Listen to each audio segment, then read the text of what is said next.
अस्सलाम dear students, I hope कि last lecture आप लोगों को बहुत अच्छे से समझ आया होगा। आज हम लोग कवर करेंगे अपने छोटे छोटे से टॉपिक्स या डेफिनेशंस, जिसमें हम लोग देखेंगे इफ्लोरेसेंस क्या होता है, इल्यूट्राइजेशन क्या होता है, फिर वापोराइजेशन क्या होता है, वापोराइजेशन की कितनी टाइप्स होती हैं, और उसके बाद एक्सिकेशन और फ्यूजन को और इग्निशन को हम लोग पढ़ेंगे। राइट। सबसे पहले हम लोग बात कर लेते हैं इफ्लोरेसेंस की कि इफ्लोरेसेंस क्या होता है।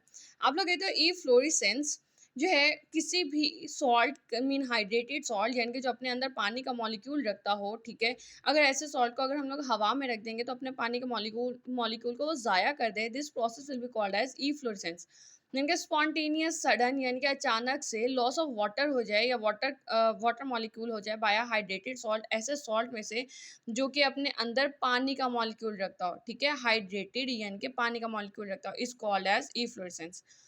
Efflorescence is a loss of water of crystallization, यानी कि वो पानी का मॉलिक्यूल जो कि मौजूद हो इनसाइड द क्रिस्टल, यानी कि किसी भी सॉल्ट के अंदर जो वाटर का मॉलिक्यूल उसके क्रिस्टल के अंदर मौजूद होगा, उसको आप लोग वाटर ऑफ क्रिस्टलाइजेशन का नाम देते हो। अब कहते हो अगर तो वो ज़ाया हो जाए किस में से, हाइड्रेटेड सॉल्ट में से, पानी रखने वाले सॉल्ट में से, टू द एटमॉस्फेयर यानी कि हवा में, ऑन एक्सपर्ट द एयर, जब हम लोग उसका सामना करते हैं एयर के साथ, यानी कि जब कभी हम लोग उसके डब्बे को खोल कर रख देंगे, हवा से उसका सामना होगा, तो वो क्या करेगा, अपने अंदर का पानी का मॉलिक्यूल जो है वो हवा में ज़ाया कर देगा। Second one, इल्यूट्राइजेशन। इल्यूट्राइजेशन जो है वो एक ऐसा प्रोसेस है जिसके अंदर हम लोग छोटे बड़े पार्टिकल्स को अलग अलग कर देते हैं, यानी कि ये एक सेपरेटिंग पार्टिकल प्रोसीजर है जिसके अंदर हम लोग छोटे पार्टिकल्स को अलग कर देते हैं और बड़े पार्टिकल्स को अलग कर देते हैं। is a process of separating particles based on their size, shape and density। उनके साइज पर, शेप पर और डेंसिटी की बुनियाद पर हम लोग पार्टिकल्स को अलग अलग कर लेते हैं।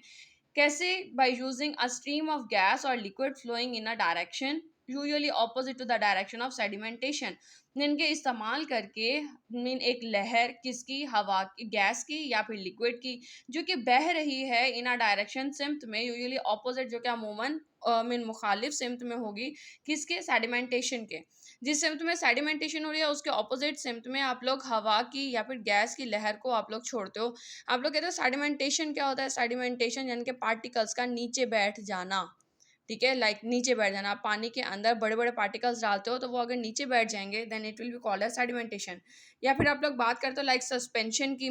सस्पेंशन में आप लोग देखते हो कि जब कभी आप लोग सस्पेंशन को थोड़ी देर के लिए ऐसे ही रख दोगे टेबल के ऊपर, अगर तो वो अच्छी सस्पेंशन नहीं है, मीन गुड गुड सस्पेंशन नहीं है, तो क्या होगी कि थोड़ी देर के बाद उसके साथ सारे पार्टिकल्स जो है नीचे बैठ जाते हैं, जिसको फिर बाद में आप लोग यूज़ करने से पहले उसको शेक करते हो और फिर उसको इस्तेमाल करते हो। राइट। अच्छा, आप लोग कहते हो यहाँ पर अब आप लोगों ने स्ट्रीम इस्तेमाल करनी है गैस की या लिक्विड की, जो कि बह रही है इन अ डायरेक्शन, यानी कि एक सिम्त में किसकी, जो कि ऑपोजिट होगी, मुखालिफ सिम्त में होगी, किसकी, सेडिमेंटेशन की। अच्छा, प्रोसीजर होता क्या है कि आप लोग कहते हो कुछ इस तरह का एक अपरेटस आपको मिलेगा, ठीक है, जिसके अंदर आप लोग क्या करते हो कि यहाँ से आप अपने जो भी आपके पास सैंपल है आप लोग उसको यहाँ से आप लोग डालते हो, ठीक है, फीड करते हो, फीड स्ट्रीम, यानी कि यहाँ से आप अपना अपना सैंपल पुट करते हो, ठीक है। और यहाँ से इस तरफ आप लोग यहाँ से प्रोवाइड करते हो उसको स्ट्रीम ऑफ गैस या लिक्विड फ्लूइड, ठीक है। यहाँ से ऊपर की तरफ, इस साइड से ऊपर की तरफ जो है वो गैस जाएगी या फिर लिक्विड फ्लो करेगा, और यहाँ से आपका जो भी सैंपल है, यानी कि बड़े छोटे पार्टिकल्स जो हैं वो ऊपर से नीचे की तरफ आएंगे, ठीक है। अब जितने भी हल्के पार्टिकल्स होंगे वो गैस या फिर लिक्विड की लहर से वो ऊपर ही रहेंगे, जबकि जो भारी पार्टिकल्स होंगे वो वहाँ से ऊपर से नीचे की तरफ आना शुरू हो जाएंगे और वो यहाँ पर इकट्ठा होना स्टार्ट हो जाएंगे, यानी कि सेडिमेंट हो जाएंगे, नीचे बैठना शुरू हो जाएंगे। और जितने बड़े पार्टिकल्स में जो ज़्यादा भारी और बड़े पार्टिकल्स होते हैं वो नीचे बैठना स्टार्ट हो जाते हैं और यहाँ से आप लोग उसको कलेक्ट कर लेते हो। बड़े पार्टिकल्स को आप लोग यहाँ से कलेक्ट कर लेते हो, अलग कर लेते हो, और जबकि जो छोटे छोटे पार्टिकल्स हैं वो ऊपर की तरफ ही उड़ना स्टार्ट हो जाएंगे इस गैस या फिर लिक्विड की लहर से, ठीक है। ऊपर की तरफ उड़ना स्टार्ट हो जाते हैं और वो यहाँ से जो छोटे पार्टिकल्स हैं वो पहले बाहर आ जाएंगे यहाँ से और इस साइड से, और जो बड़े पार्टिकल्स होते हैं वो उसके बाद आएंगे। और जो बहुत भारी हैं, ठीक है, मीन लार्ज इन साइज हैं, और ना कहते हैं, आप लोग कहते हो कि हैवी इन वेट हैं, तो क्या होंगे, वो नीचे की तरफ बैठना स्टार्ट हो जाते हैं, सेडिमेंट हो जाते हैं, और यहाँ से आप उनको कलेक्ट कर लोगे। राइट। अब आप लोग कहते हो elutriation is a method of material separation, ये एक ऐसा मेथड है जिसके अंदर आप लोग मटेरियल को अलग अलग करते हो, in which smaller and larger materials are separated, जिसके अंदर छोटे और बड़े मटेरियल जो हैं या पार्टिकल्स हैं वो अलग अलग हो जाते हैं बाय यूजिंग द लिक्विड और गैस स्ट्रीम, यानी कि लिक्विड और गैस स्ट्रीम को इस्तेमाल करते हुए आप लोग क्या करते हो, छोटे और बड़े पार्टिकल्स को अलग अलग कर लेते हो। राइट, नेक्स्ट हम लोगों का टॉपिक है वापराइजेशन।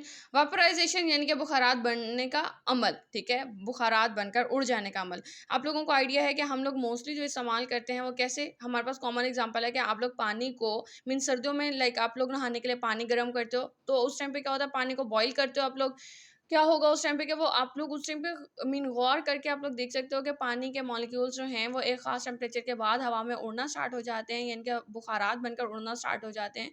This will be called as vaporisation, ठीक है, यानी कि बुखारात बनकर उड़ना, ठीक है। या फिर आप लोग ये कहते हो कि conversion of the liquid into gas is called as vaporisation, यानी कि conversion of a substance from liquid phase into gaseous, यानी कि लिक्विड फेज में से गैसियस फेज में आप लोग तब्दील कर देना, यानी कि बुखारात में वेपर फेज के अंदर तब्दील कर देना इज कॉल्ड एज वापराइजेशन। राइट, फिर आप लोग बात करते हो या फिर आप लोग ये भी कहते हो कि the process by which liquid is turned into a gas, यानी कि एक ऐसा अमल जिसमें आप लोग लिक्विड को गैस के अंदर तब्दील कर देते हो इज कॉल्ड एज वापराइजेशन। यहाँ पर हम लोग बात करते हैं कि सपोज अगर हम लोग देखें कि हमारे पास बर्फ़ है, आइस है, ठीक है, आप लोग कहते हो सॉलिड फॉर्म में है, पहले उसको आप लोग मेल्ट करते हो, मेल्ट करने के बाद आप लोग जब वो मेल्ट हो जाते हैं तो फिर आप लोग उसको गैस फॉर्म में तब्दील कर देते हो, लाइक प्रोवाइडिंग हीट। आप लोग पहले अगर वो आइस थी, बर्फ़ थी, आपने मेल्ट कर दिया, वो पानी बन गई। अब उस पानी को आप लोग बॉयल करते हो तो वो वेपर्स बन गई, ठीक है, गैस में तब्दील हो गई।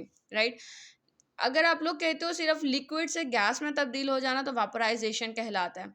लेकिन अगर हम लोग मीन एक्सेप्शनली एक और केस की बात करें कि अगर आप लोग कहते हो solid into directly gaseous form, यानी कि जो आइस है वो डायरेक्टली वेपर फॉर्म में तब्दील हो जाए, this will be called as sublimation, ठीक है, यानी कि direct conversion of solid into gas, मतलब है कि वो लिक्विड में से होती हुई ना जाए, डायरेक्टली सॉलिड में से वो गैस के अंदर तब्दील हो जाए, तो इस प्रोसेस को आप लोग नाम देते हो सब्लिमेशन का, यानी कि direct conversion of solid into gas is called sublimation.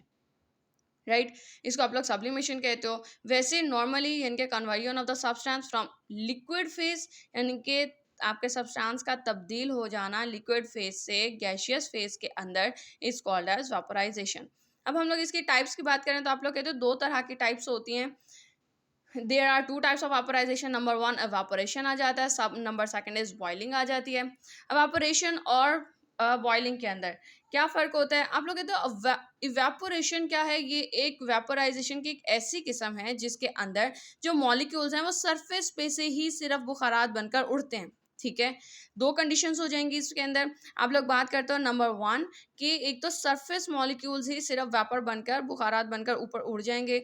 Second thing, हम लोग कोई भी नो हीट, यानी कि हम लोग कोई भी हीट इसको प्रोवाइड नहीं करते, कोई दर्जा हरारत हमने इसे नहीं मुहैया किया, विदाउट एनी टेम्परेचर आप लोगों के जो मॉलिक्यूल्स हैं सिर्फ और सिर्फ सतह पर से उड़कर बुखारात बनकर उड़ जाते हैं, this will be called as evaporation.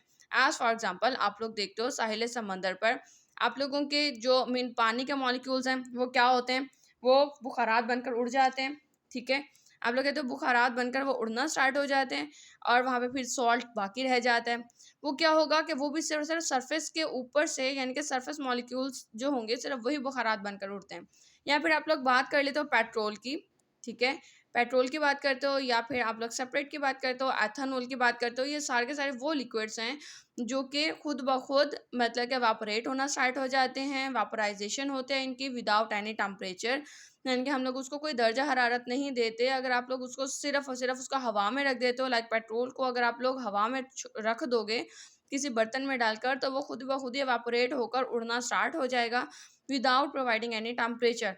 और उस टाइम पर क्या होता है कि सिर्फ सरफेस के मॉलिक्यूल्स जो हैं वो हवा में उड़ना स्टार्ट हो जाते हैं, और ये ऊपर वाले उड़ जाएंगे तो नीचे वाले आगे आएंगे, और इस तरह से वो सारे सारे बुखारात बनकर उड़ना स्टार्ट हो जाते हैं। Right. Evaporation is a type of vaporization of a liquid that occurs only on the surface of the liquid. Evaporation जो है वो vaporization of liquid की एक ऐसी किस्म है जो कि होती है सिर्फ और सिर्फ आपकी सतह पर से, यानी कि लिक्विड की सतह पर से। और ड्यूरिंग evaporation लिक्विड जो है changes into gas on the surface of the liquid. यानी कि पहला केस क्या हो गया कि आपका जो लिक्विड था वो गैस के अंदर तब्दील हो गया, ठीक है, किसमें, सिर्फ और सिर्फ सरफेस ऑफ द लिक्विड पे से, at below the boiling temperature, यानी कि अपने बॉइलिंग टेम्परेचर से नीचे ही, ठीक है। ये नहीं था कि आपने उसको बॉईल किया था, कोई टेम्परेचर दिया नहीं, आपने कोई उसको हीट नहीं दी, कोई उसको टेम्परेचर नहीं दिया, विदाउट प्रोवाइडिंग एनी टेम्परेचर आपने उसको, उसके जो वेपर्स थे वो खुद ब खुद बनना स्टार्ट हो गए। जबकि इसके ऑपोजिट साइड पे अगर हम लोग बॉइलिंग की बात करते हैं तो बॉइलिंग के अंदर सिंपली हम लोग हीट प्रोवाइड करेंगे एक तो, ठीक है। और जब हम लोग हीट प्रोवाइड करते हैं तो मॉलिक्यूल्स बिलो द सरफेस, यानी कि इस सरफेस पे से, सतह से नीचे जो मॉलिक्यूल्स होंगे वो भी ऊपर की तरफ उड़ना स्टार्ट हो जाते हैं और वेपर्स बनकर, बुखारात बनकर उड़ जाते हैं, ठीक है। Boiling refers to a heating up a liquid, यानी कि इसके अंदर, यानी कि किससे रेफर कर रहा है, यानी कि आप लोग लिक्विड को हीट करते हो, गर्म करते हो, अनटिल उस टाइम तक जब तक ये रिलीज, इनके खारिज ना कर दे वेपर्स, बुखारात। During boiling the liquid changes to gas form, जो ड्यूरिंग बॉइलिंग क्या होगा, लिक्विड गैस के अंदर तब्दील होता है लेकिन अबव द बॉइलिंग टेम्परेचर, यानी कि जो भी उसका बॉइलिंग टेम्परेचर है, जो उस जिस टेम्परेचर पे वो उबलना शुरू हो जाता है उस टेम्परेचर से ऊपर के टेम्परेचर पर वो अपने लिक्विड को गैस में तब्दील कर देता है, and occurs below the surface of the liquid. और ये फिनोमेना जो है ये बिलो द सरफेस होता है, यानी कि सतह से नीचे वाले मॉलिक्यूल्स भी बुखारात बनकर, यानी कि हरकत करते हैं और ऊपर की तरफ जाते हैं, यानी कि यहाँ से हरकत करेंगे, ऊपर की तरफ जाएंगे और यहाँ से बुखारात बनकर उड़ जाएंगे। Right, right. इसके बाद हम लोग बात करते हैं एग्जीक्यूशन की। एग्जीक्यूशन बिल्कुल ही ई फ्लोरेसेंस का एक प्रोसीजर है, जैसे हम लोगों ने ई फ्लोरेसेंस के अंदर पढ़ा, हमने कहा ये स्पॉन्टेनियस लॉस ऑफ वाटर था बाय अ हाइड्रेटेड सॉल्ट, ठीक है। ये उस टाइम था जब अचानक या खुद ब खुद अगर आप लोग अपने सॉल्ट को, हाइड्रेटेड सॉल्ट को हवा में रख देते हो तो उसमें से पानी का मॉलिक्यूल जो है वो लॉस हो जाता है, तो आप लोग उसको ई फ्लोरेसेंस कहते हो। लेकिन एक ऐसा प्रोसेस जिसके अंदर हम लोग खुद, यानी कि बजाते खुद इरादतन अपने सॉल्ट में से पानी के मॉलिक्यूल को रिमूव कर रहे हों, तो उस प्रोसेस को आप लोग एग्जीक्यूशन का नाम देते हो। यानी कि the process of removing water of crystallization from a crystalline salt, यानी कि एक ऐसे सॉल्ट में से जिसके अंदर पानी का मॉलिक्यूल मौजूद हो, उसमें से हम पानी का मॉलिक्यूल खारिज कर दें या निकाल बाहर करें और रेंडरिंग, और उसको छोड़ दें हम लोग क्रिस्टलाइन सॉल्ट को एनहाइड्रस। एनहाइड्रस यानी कि बिना पानी के मॉलिक्यूल के, ठीक है। एन मतलब कि नॉट, यानी कि नो, हाइड्रस यानी कि वाटर मॉलिक्यूल।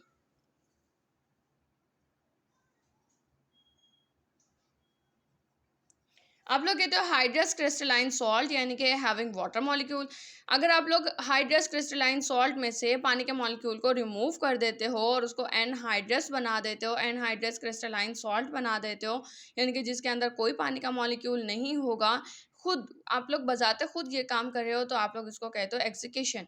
इनके the process of removing water of crystallization from the crystalline salt और रेंडरिंग क्रिस्टलाइन सॉल्ट एनहाइड्रस, और आप लोग उसको छोड़ दो, उस क्रिस्टलाइन सॉल्ट को एनहाइड्रस यानी कि बिना पानी के मॉलिक्यूल वाला सॉल्ट, ठीक है। तो इस प्रोसेस को आप लोग एग्जीक्यूशन का नाम देते हो। फ्यूजन की बात करते हो तो आप लोग ये, तो फ्यूजन एक ऐसा प्रोसेस है जिसके अंदर आप लोग सॉलिड को हीट करते हो, गर्म करते हो उस टाइम तक जब तक कि वो मेल्ट नहीं हो जाता, ठीक है, यानी कि पिघल नहीं जाता। उस टाइम तक आप लोग जो, मतलब कि वो जो पॉइंट होगा या फिर जो प्रोसेस है वो फ्यूजन कहलाता है। फिर application of fusion in pharmacy, आप लोग फार्मेसी के अंदर फ्यूजन को कब कब इस्तेमाल करते हो? हाँ जी, आप लोग इसको इस्तेमाल करते हो जब कभी आपने ऑइंटमेंट बनानी हो, क्रीम्स बनानी हो, लोशंस बनानी हो और स्पोजेटरीज बनानी हो। आप लोगों को आइडिया है ऑइंटमेंट्स, क्रीम्स, लोशंस या स्पोजेटरीज जो हैं वो सॉलिड, जैसा में सॉलिड डोजेज फॉर्म्स में आती हैं, राइट। और आप लोग कहते हो कि लाइक ऑइंटमेंट्स की बात करते हो तो इसके जितने भी इंग्रेडिएंट्स हैं, ऑलमोस्ट ऑलमोस्ट सारे के सारे इंग्रेडिएंट्स रूम टेम्परेचर पर जो हैं वो सॉलिड होते हैं। जब आप लोग पहले उसको मेल्ट करते हो, मेल्ट करने के बाद उसको आपस में मिक्स करते हो और मिक्स करने के बाद आप लोग उसकी मीन ऑइंटमेंट बनाते हो, डोजेज फॉर्म बनाते हो, ठीक है। तो जहाँ कहीं पर आप लोगों को ये दरकार हो कि आपने अपने इंग्रेडिएंट्स को मेल्ट करके उसको फिर तैयार करना है, तो वहाँ पर आप लोग फ्यूजन के अमल को इस्तेमाल करते हो, ठीक है। ताकि आप लोग पहले इंग्रेडिएंट्स को पहले सॉलिड से लिक्विड में, यानी कि लिक्विफाई कर दो, उसको मेल्ट कर दो और मेल्ट करने के बाद आप लोग अपनी दवा बनाओ, राइट। तो वहाँ पर आप लोग फ्यूजन के अमल का इस्तेमाल करते हो, या फिर आप लोग कहते हो it is used in the pharmacy, आप लोग फार्मेसी में इस्तेमाल करते हो फॉर मिक्सिंग प्रोसीजर्स। यानी कि अगर आप लोग मिक्स करना चाहते हो तो ऐसे अमल के अंदर, यानी कि मुख्तलिफ इंग्रेडिएंट्स को आपस में मिक्स करना चाहते हो, तो ऐसे प्रोसीजर के अंदर आप लोग इसको इस्तेमाल करते हो। लास्ट हमारा टॉपिक है इग्निशन का, यानी कि जलाना। इग्निशन क्या है? आप लोग कहते हो फार्मेसी के अंदर हम लोग इस्तेमाल करते हैं जहाँ कहीं हम लोगों ने केमिकल सब्सटेंसेस को बहुत ज़्यादा जलाना हो, आर स्ट्रांगली हीटेड, इतना ज़्यादा हम लोग उसको जलाएं कि उसका कार्बोनेशियस पार्ट जो है वो सारा का सारा बर्न हो जाए। ठीक है, कार्बोनेशियस यानी कि कार्बन कंटेनिंग पार्ट जो होगा, जो कि कार्बन कंटेनिंग पार्ट होगा, यानी कि कार्बन रखने वाला हिस्सा जो होगा, वो वो सारा का सारा जल जाए, भस्म हो जाए। और क्या होगा, आपके पास सिर्फ सिर्फ इनऑर्गेनिक रेजिड्यूज बच जाएंगे। और वो इनऑर्गेनिक रेजिड्यूज आपके पास बच जाते हैं इन द फॉर्म ऑफ ऐश, यानी कि राख की सूरत में आपके पास बच जाएंगे। तो इस प्रोसेस को आप लोग इग्निशन का नाम देते हो, इनके जलाना। आप अपने केमिकल सब्सटेंस को इतना ज़्यादा स्ट्रांगली हीट करते हो, बहुत ज़्यादा आप लोग उसको जलाते हो उस टाइम तक कि जब तक आपका कार्बोनेशियस पार्ट जो है वो सारा का सारा जल ना जाए और आपके पास सिर्फ इनऑर्गेनिक रेजिड्यूज बच जाए in the form of ash. Left यानी कि रह जाना, रेजिड्यूज यानी कि बचा कुचा, in the form of ash, ash यानी कि राख, राइट। इसको फार्मेसी में कहाँ कहाँ इस्तेमाल करते हो? आप लोग कहते हो इग्निशन के प्रोसेस को आप लोग यूज करते हो as a standardization test to evaluate the quality and purification of the organic compounds. अगर कभी आप लोगों ने ऑर्गेनिक कंपाउंड्स की खालिशपन को या उसके मयार को जांचना हो तो उधर आप लोग इस इग्निशन के प्रोसेस का इस्तेमाल करते हो।